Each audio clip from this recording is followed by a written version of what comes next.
ကိုပြောင်းအင်ကြီးတခါတော့ကတခိုးတစ်ယောက်မှာထူးခြားလှတဲ့ဂျာကင်တစ်ထည်ရှိတယ်။တခိုးဟာအဲ့ဒီဂျာကင်ကိုတေလွန်သွားပြီဖြစ်တဲ့မော်ဆရာကြီးတူးစီကနေခိုးယူရရှိထားခဲ့တာဖြစ်တယ်။အဲ့ဒီဂျာကင်ကိုဝတ်လိုက်တာနဲ့ကိုပြောက်သွားတော့တာပဲတဲ့။တခိုးဟာအဲ့ဒီဂျာကင်ကိုဝတ်ပြီးမြို့ထဲကတထေးကြီးတွေရဲ့အိမ်တွေကိုလိုက်ခုန်နေခဲ့ရမှသူခိုးတရားတထေးကြီးဦးနန္တော်ရဲ့အိမ်ပဲရှိတော့တယ်။တထေးကြီးဦးနန္တော်ကလည်းသူ့အိမ်အခုခံရမှာကိုအင်မတန်ကြောက်လန့်နေရှာတယ်။အဲ့ဒီတခိုးကခိုးရင်အတွင်းပစ္စည်းရွှေငွေကြောက်မြတ်ရတနာတွေကိုမှရွေးခိုးတာတဲ့။စောရကြီးဆိုများလား။စူတောင်းထားသမျှတော့ပြောင်းတော့မထင်ပါရဲ့ဗျာ။တထေးကြီးရဲ့သမီးလေးကတော့ဖခင်ကြီးကိုအားပေးရှာတယ်။မပူပါနဲ့ဖေဖေအဲ့ဒီကိုပြောတခိုးကိုသမီးရအောင်ဖမ်းပေးပါမယ်။သူ့ကိုဖမ်းမိဖို့သမီးစီစဉ်ထားပြီးပါပြီဖေဖေရဲ့။တညမှာတော့ကိုပြောက်ဂျာကင်ဝတ်ထားတဲ့တခိုးဟာတထေးကြီးဦးနန္တော်ရဲ့အိမ်ထဲ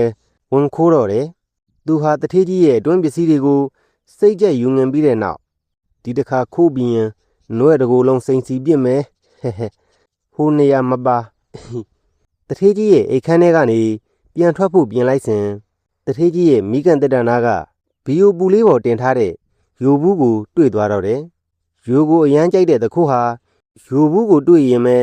မနေနိုင်မထိုင်နိုင်ဖြစ်ပြီးဘူးဖုံးကိုဖွင့်ကယိုတွေကိုအာပါရရနှိုက်စားတော့တယ်။ယိုတွေစပြီးရင်ပူလာချိန်မှာပဲအနိရှိစပွဲပူလေးပေါ်မှာကျွေရီခရအိုးတလုံးကိုတွေ့သွားတော့တယ်။ဖူးရေငတ်လိုက်တာရေတော်မှတကယ်တော့အဲ့ဒီရေခရတဲ့ကရေတွေထဲမှာတထေးကြီးရဲ့သမီးကအိတ်ဆေးတွေခတ်ထားခဲ့တယ်။ကိုပြောက်တခုလဲ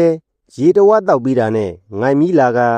ခဏအကြာမှာကျမ်းပြင်ပေါ်ခွေကြအိပ်ပျော်သွားတော့တယ်။အိပ်ပျော်သွားတဲ့အခါကိုပြောက်ဂျာကင်ရဲ့အဆွမ်းဟာပြက်ပြေသွားပြီးတခိုးရဲ့လူယုံလုံးပေါ်လာတော့တယ်။အဲ့ဒီမှာတင်သက်ဆိုင်ရာတိုင်ကြားကတခိုးကိုဖမ်းဆီးခေါ်ဆောင်သွားသေးတော့တယ်။နွေရီစူစူကိုမှမျော်နဲ့တော့စောရကြီးဆိုညံမများနဲ့နော်ကလေးတို့ရေဘယ်အရေးကိစ္စမှမဆိုညံကိုလွှာသုံးပြီးအောင်မြင်အောင်လှုပ်ဆောင်ကြရမယ်ကွနော်။